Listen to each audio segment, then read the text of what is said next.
ए बेटा ध्रुव, तू भले ही राजा का बेटा है तो क्या हुआ, पर मेरी कुक्षी से तो तेरा जन्म नहीं हुआ, इसलिए दुर्लभेर थे मनोरथ, ये तेरा मनोरथ दुर्लभ है, दोबारा कभी इस सिंहासन पर बैठने का साहस मत करना।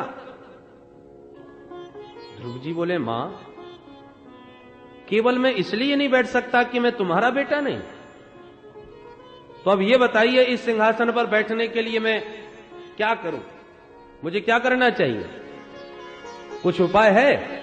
सुरुचि बोली, एक ही उपाय है। क्या? तपसाराध्य पुरुषम तस्यैवानुग्रहेण मे गर्भे त्वं साधयात्मानं यदीक्षसि नृपासनम्। सिंहासन पर तू बैठना ही चाहे तो पहले तपस्या कर, प्रभु प्रसन्न होकर के वर मांगने को कहे तब मांग लेना कि मेरा जन्म तो सुरुचि मां के पेट से हो, फिर इस शरीर को त्याग कर मेरा पुत्र बन के पैदा होना, तब तुझे सिंहासन मिलेगा।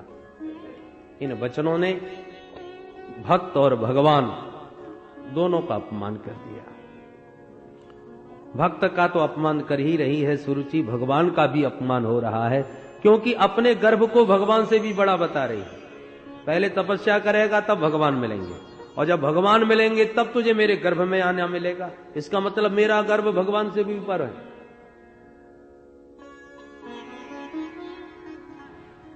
ध्रुव जी महाराज तो इस अपमान का घूंट पीकर रोते रोते घर को चल दिए, जैसे सर्प को किसी ने डंडा मार दिया हो, तो घायल सर्प जैसे फुसकारता है, ऐसे फुसकारते लंबी श्वास लेते ध्रुव घर को लौटे। मातु सपत्न्या सदुरुक्ति विद्ध स्वसन रुषा दंड हतो यथा हि हित्वामि संतम पितरम सन्नवाचम जगाम मातु प्ररुदन सकाशम। रोते हुए अपने बेटे ध्रुव को जब सुनीति मां ने देखा तो दौड़ करके अंक में ले लिया, हृदय से लगा लिया, बेटा क्या बात हो गई, किसने तुम्हारा अपमान किया? कंठावरुद्ध होने से ध्रुव जी कुछ बोल ही नहीं पा रहे, पर अन्य जो साथी साथ में थे उन्होंने ज्यों का त्यों पूरा वृत्तांत अक्षरशः सुना दिया। बालकों का हृदय तो एकदम निष्कपट होता है, जैसा देखा जैसा सुना वैसा सुना दिया। मैत्री जी कहते, विदुर जी, जैसे खिलती हुई लता आग की ज्वालाओं से झुलस के मुरझा जाती है, ऐसी सुनीति मां का खिला हुआ वह मुस्कुराता मुख कमल इस बात को सुनकर के झुलस गया। शोकाग्निना दावलते बबाला, मुरझा गया मुख, पर धन्य है सुनीति मां का धैर्य। इतना सब सुन करके भी हृदय तो शोक की आग में जल उठा, परंतु फिर भी अपने वाणी से एक भी शब्द सुरुचि के विरोध में नहीं बोला, उल्टे सुरुचि के वचनों का अनुमोदन करने लगे। बेटा ध्रुव, अरे मां के प्रति ऐसी भावना मत में मन में कुछ मत लाना, वो तेरी मां है, जैसे मैं तेरी मां वैसे वो भी तेरी मां, और सौतेली मां का अधिकार अपनी मां से कहीं ज्यादा होता है। मां मंगलम तात परे सुमस्था भुंक्ते जनो यत पर दुख दस्तक। वो तेरी मां है, डांट दिया फटकार दिया तो क्या हुआ, मां का अधिकार होता है। और फिर उसने गलत भी तो नहीं कहा कुछ। ध्रुव जी चौंके, क्या गलत नहीं कहा? उन्होंने अभागिन का बेटा कहा मेरे को, तुम्हें गाली दी है, और मेरी मां को कोई गाली दे, मैं क्षत्रिय राजकुमार हूं, कैसे सुन लूं, कैसे सह लूं? सुनीति मां समझाने लगी, देख बेटा, सत्यम सुरुच्या वेतम भवान में यद दुर्भगाया उदरे गृहीत। उसने क्या कहा, तू अभागिन का पुत्र है, दुर्भागिनी की संतान है, तो क्या गलत कहा? मैं अपने को कब भाग्यशालिनी मानती हूं? यदि मुझ अभागिन को उसने अभागिन कह दिया तो क्या गलत कहा? देखो बेटा, एक बात जीवन में याद रखो। अरे उसने तो तुझे वो बात बताई है जो आज तक मैं भी नहीं बता पाई। उसने क्या कहा था? तपसाराध्य पुरुषम। तू हमेशा पिताजी के बारे में मुझसे पूछता था, मैं तो पिता का भी परिचय ठीक से तुझे नहीं करा सकी, उसने तो परम पिता के बारे में तुझे बता दिया। वो परम पिता को एक बार तूने पा लिया तो वो ऐसी पदवी प्रदान करता है जिससे कभी उतरना ही नहीं पड़ता। उस परम पिता का परिचय तेरी सौतेली मां ने कराया है, चूकना मत बेटा। ध्रुव जी अवाक रह गए। मां, आप हर बात का अनुमोदन कर रही हैं उनके? यदि तो उन्होंने वो परम पिता का परिचय दिया तो वो परम पिता कौन है, कहां रहते हैं, क्या करते हैं, कैसे उनसे भेंट होगी? सुनीति मां ने समझाया, देख बेटा, उन परम पिता की कृपा से ही तो तुम्हारे पिता उस पदवी तक पहुंचे। तू भी उनकी आराधना कर। वो एक जगह नहीं रहते। हरि व्यापक सर्वत्र समाना, प्रेम ते प्रगट मोहि में जाना। हरि व्यापक सर्वत्र समाना, प्रेम ते प्रगट मोहि में जाना। प्रेम ते प्रगट मोहि में जाना। प्रेम ते प्रगट मोहि में जाना। वो अणु अणु में, कण कण में, सर्वत्र समान रूप से व्याप्त है। वेवेष्टि व्यापनोति सकलम जगत इति विष्णु। अच्छा मां, सब जगह है तो फिर दिखाई क्यों नहीं पड़ते? बोले देख बेटा, हर वस्तु दिखाई नहीं पड़ती। पुष्प के कण कण में सुगंध है पर कहां दिखाई कहां पड़ती है? दूध के कण कण में घृत है, कहां दिखाई पड़ता है? पर उसी दूध को पहले जमाओ, दधी बन जाए तो मथो, मंथन करते ही घृत प्रकट हो जाएगा। जगत में भी अणु अणु में ईश्वर की सत्ता विद्यमान है। ईशावास्यमिदं सर्वम यत्किंच जगत्याम जगत। परंतु उपासना करो, साधना करो, सदगुरु की अनुग्रह अनुकंपा से वो कहीं से भी प्रकट हो जाएगा। उसे कहीं आना जाना थोड़ी पड़ता है। जहां तुम्हारी निष्ठा परिपक्व हो जाए, परमात्मा वहीं से प्रकट हो जाए। हृदय में एक एक बात बैठ गई ध्रुव जी महाराज के और चल पड़े। संसार में निमित्त कोई भी बन जाए, परंतु भगवान की कृपा किसी न किसी माध्यम से हो ही जाती है। संस्कार जब जागृत होते हैं तो बहाना कई बन जाते हैं। तुलसीदास जी महाराज का संस्कार तो पूर्व से ही पुष्ट था। बहाने की आवश्यकता थी तो एक उनके पत्नी के वाक्य ही बहाने बन गए। पत्नी के वचन ने संस्कार को जागृत कर दिया। अरे दीपक बाती सब तैयार रखी है, अब तो चिनगारी की आवश्यकता थी। जहां चिनगारी जली, दीपक जल उठा।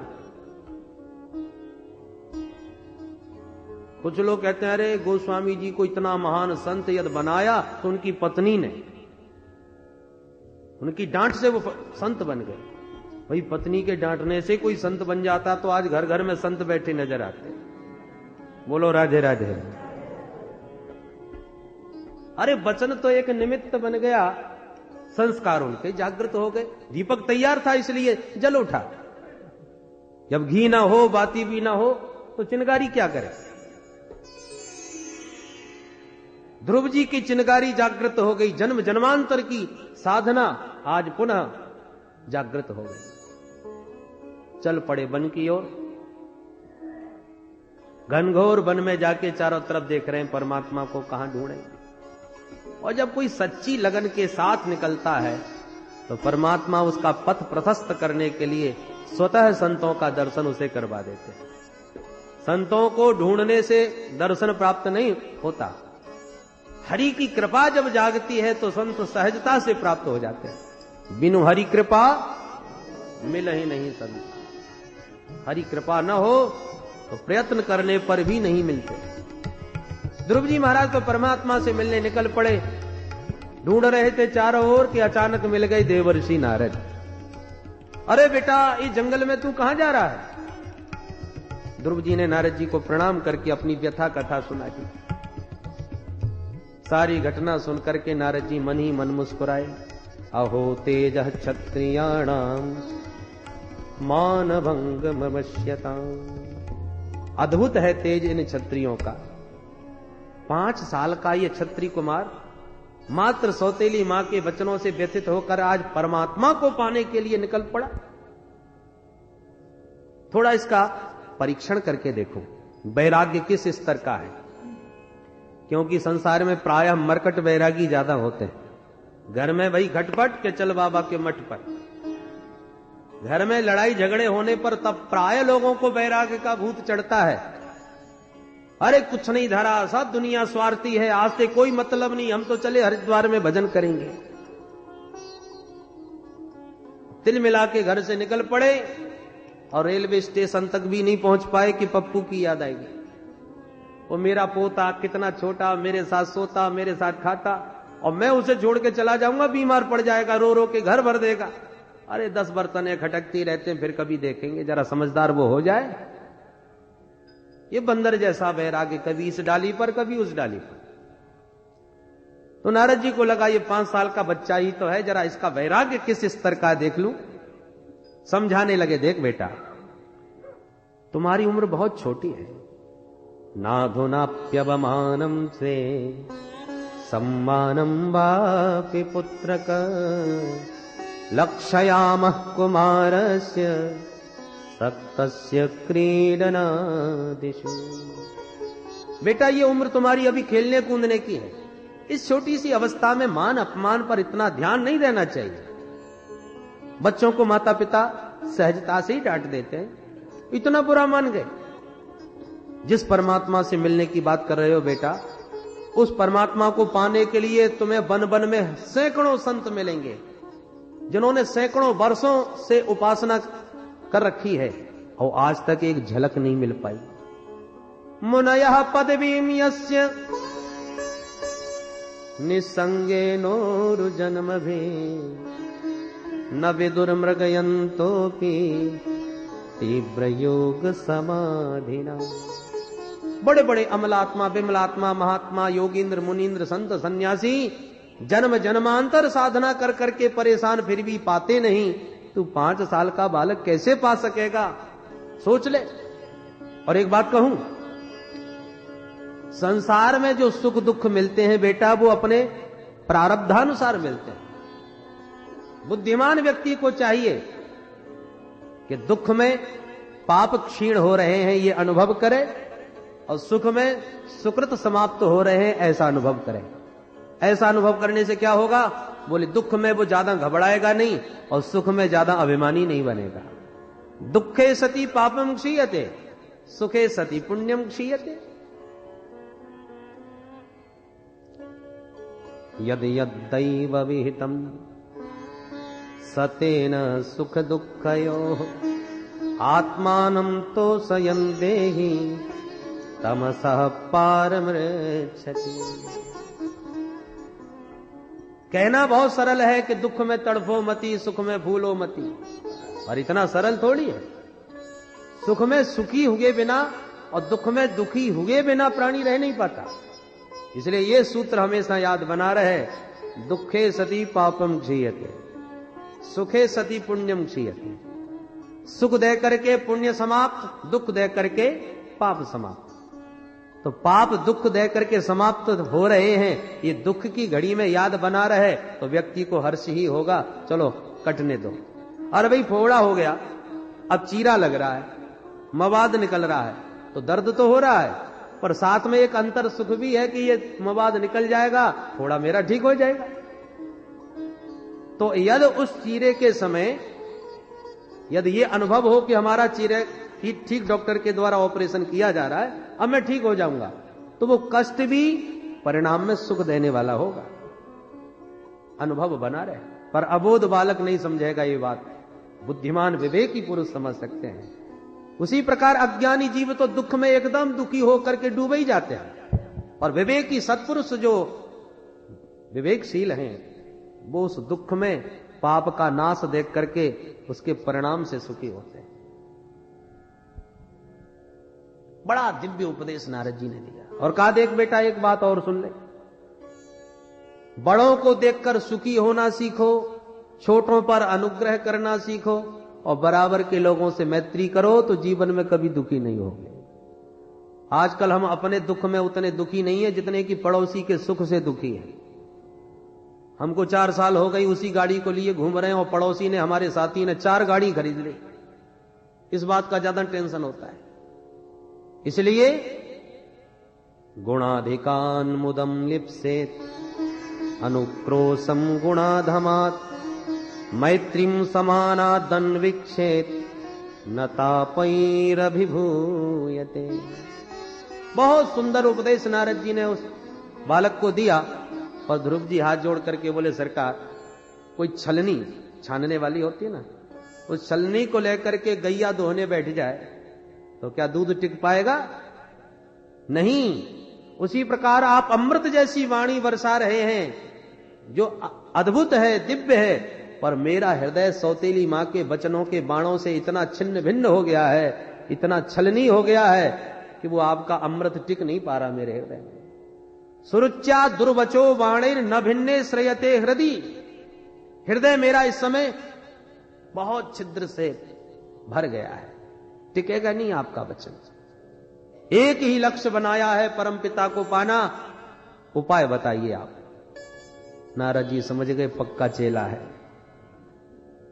ये लौटने वालों में नहीं है, परीक्षा में पास हो गया। बेटा अब मुझे विश्वास हो गया, तुझे प्रभु अवश्य दर्शन देंगे।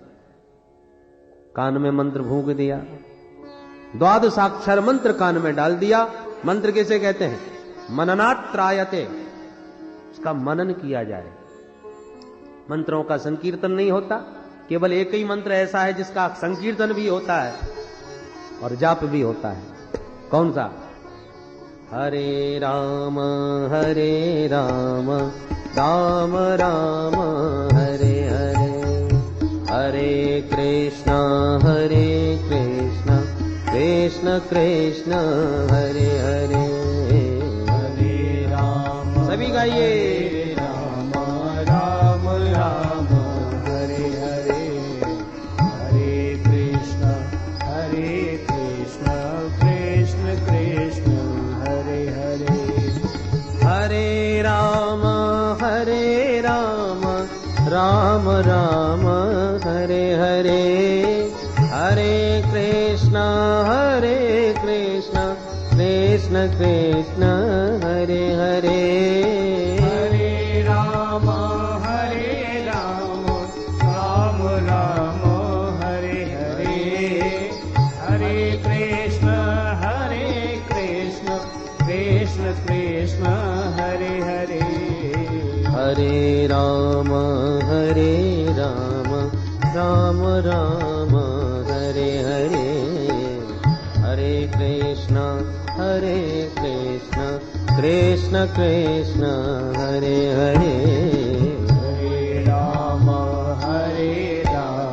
राम राम हरे हरे, हरे कृष्ण कृष्ण कृष्ण हरे हरे, हरे राम राम राम हरे हरे, हरे कृष्ण कृष्ण कृष्ण हरे हरे, हरे राम राम राम हरे हरे, हरे कृष्ण कृष्ण कृष्ण हरे हरे, हरे राम राम राम हरे हरे, हरे कृष्ण कृष्ण कृष्ण हरे हरे, हरे राम राम राम हरे हरे, हरे कृष्ण कृष्ण हरे हरे, हरे राम राम राम हरे हरे, हरे कृष्ण कृष्ण कृष्ण हरे हरे, हरे राम राम राम हरे हरे, हरे कृष्ण कृष्ण कृष्ण हरे हरे। द्वादशाक्षर मंत्र नारद जी ने श्री ध्रुव जी महाराज को प्रदान किया। ध्यान की पूरी पद्धति विधिवत बताई और कहा बेटा अब यहां से सीधे मथुरा चले जाओ। तत्तात गच्छ भद्रम ते यमुनायास्तटं शुचि, पुण्यं मधुबनं यत्र सानिध्यं नित्यदा हरे। परम पावन मोक्षदायिनी पुरी मथुरा में जाकर यमुना में स्नान कर मधुबन में जाकर के भजन करो। गुरु आज्ञा स्वीकार करके ध्रुव जी महाराज चल पड़े। यमुना स्नान करके मधुबन में बैठ गए। नियम लिया, तिरात्रांते कपित्थ बदरासन। 3 दिन में 1 दिन फलाहार करना और 3 दिन तक बिल्कुल निराहार रहना। 1 माह तक ये नियम चला। दूसरा महीना तपस्या का लगा तो नियम और कठोर कर दिया। द्वितीयं चानयन मासम षष्ठेर्भको दिने। 6 दिन में 1 बार क्या लेते हैं? तृणपर्णादि भी, या तो वृक्षों के पत्ते खाते हैं या दूर्वा, घास या पत्ते, वो भी 6 दिन में 1 बार, 6 दिन तक वो भी नहीं। तीसरा माह लगा तो नियम और कठोर कर दिया। नवमे हनि, अब 9 दिन में 1 बार पाते हैं। क्या? बोले अब भक्ष, केवल यमुना जी का जल मात्र पीते हैं, घास पत्ते भी छोड़ गए। यमुना जी का जल वो भी 9 दिन में 1 बार। चौथा महीना लगा तो नियम और कठोर कर दिया। चतुर्थम अपि वै मासम द्वादशे हनि, अब 12 दिन में 1 दिन पाते हैं। क्या? बोले पानी छोड़कर अब केवल वायु का आहार करते हैं। एक यौगिक क्रिया है जिससे वायु पी करके भी योगी लोग रह लेते हैं।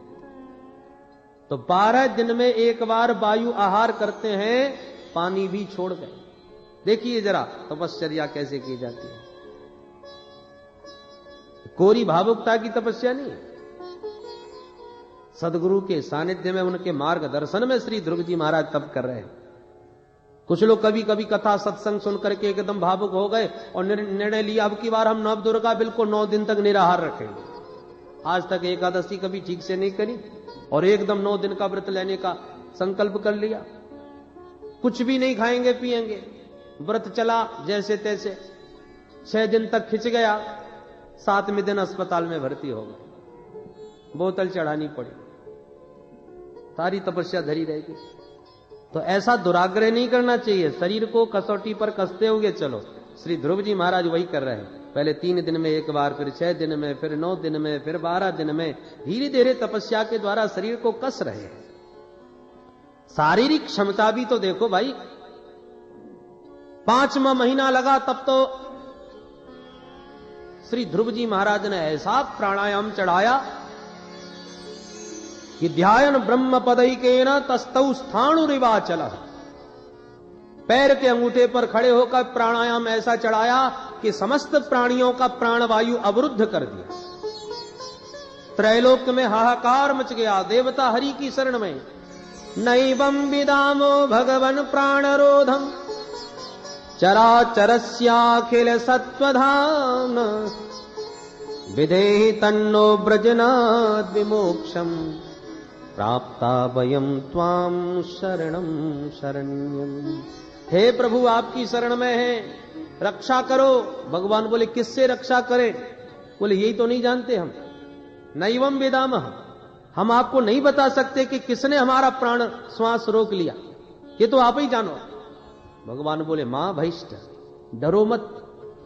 औत्तानपादे मयि संगतात्मा, उत्तानपाद के पुत्र ध्रुव की आत्मा मुझ में इतनी समर्पित हो गई है कि आज उसकी प्राणवायु कि अवरुद्ध कर्ण होने से उसकी प्राणवायु व्यष्टि से समष्टि में परिणत हो गई। घबराओ मत। और यों कह के भगवान गरुड़ पर आरूढ़ होकर के दौड़ पड़े। कहां? बोले मधोर वनम भृत्यद्रदिक्षयागतः। मैत्री मुनि कहते हैं विदुर जी, आज ध्रुव को दर्शन देने के लिए प्रभु नहीं दौड़ रहे, तो बोले भृत्यद्रदिक्षयागतः, अपने भक्त ध्रुव का दर्शन करने के लिए भगवान दौड़ पड़े मधुवन की ओर। दृष्टुम इच्छा दृदिक्षा। आज ध्रुव के दर्शन की उत्कंठा प्रभु के मन में जागी। दौड़े दौड़े गरुड़ पर आरूढ़ नारायण प्रकट हो गए शंख चक्र गदा पद्म के साथ, और ध्रुव जी आंख बंद किए खड़े हैं। प्रभु समझ गए ये आंख खोलने वाला नहीं, क्योंकि भीतर मेरी छटा इसको दिख रही है। तो भीतर का दृश्य प्रभु ने अंतर्धान कर दिया। तब ध्रुव जी ने हड़बड़ा के नेत्र खोले तो भीतर वाले ही आंखों के सामने खड़े नजर आए। बोल भक्त वत्सल भगवान। भगवान की वह अद्भुत छटा देखते ही ध्रुव जी ने प्रणाम किया और हाथ जोड़ के खड़े हो गए। अब मनी मन सोचने लगे, हे भगवान, गुरु जी से माता जी से सैकड़ों बातें पूछी, पर यह नहीं पूछ पाया कि जब प्रभु प्रकट हो तब क्या करना चाहिए। पूजा करूं तो कैसे करूं, सामान कुछ है ही नहीं। उस स्तुति करूं तो कैसे करूं, आता जाता कुछ है ही नहीं। प्रभु समझ गए और तुरंत ध्रुव के निकट आके अपना दिव्य शंख ध्रुव जी के कपोल से स्पर्श करा दिया। स्पर्शवारम कृपया कपोले। जो प्रभु ने गाल से अपना शंख स्पर्श कराया कि स्पर्श होते ही ध्रुव जी को सारा वेद वेदांत कंठस्थ हो गया। मूकम करोति वाचालम पंगुम लंघयते गिरिम यत्कृपात्तमहं वंदे परमानंद माधवम। भगवान की कृपा गूंगे को भी वाचाल बना दे। पूज्यपाद श्री स्वामी विष्णु आश्रम जी महाराज कहा करते थे, क्या भक्त को वाचाल बनाएंगे भगवान? वाचाल किसे कहते हैं? झूठ पटांग बकबक करते हैं उनको वाचाल कहते हैं, और भगवान भक्त को वाचाल थोड़ी बनाएंगे। तो वाचालम का अर्थ क्या है? बोले वाचा अलंकरोति इति वाचालम। भगवान जिस भक्त पर अनुग्रह करते हैं उसकी वाणी को अलंकृत कर देते हैं। वो जो बोलेगा वो शास्त्र सम्मत वेद सम्मत ही बोलेगा, शास्त्र विरुद्ध उसकी वाणी निकलती ही नहीं। आज नारद जी ने 12 अक्षर मंत्र दिया, तो ध्रुव जी ने आज भगवान के सामने 12 श्लोकों में ही दिव्य स्तुति करी। योन्ता प्रविश्य मम वाचमिमां प्रसुप्ताम् संजीवयत्यखिल शक्तिधर स्वधाम्ना अन्याश्च हस्तचरण श्रवणत्वगादि प्राणान्नमो भगवते पुरुषाय तुभ्यम्। हे प्रभु, आपने मेरे अंतःकरण में प्रविष्ट होकर के मेरी सोई हुई वाणी को जगा दिया है। केवल आप वाणी के ही शक्ति प्रदाता नहीं, अपितु अन्य इंद्रियों में जो भी शक्तियां हैं उन समस्त शक्तियों के प्रदाता प्रभु आप ही हो। आपको मेरा सत सत प्रणाम है।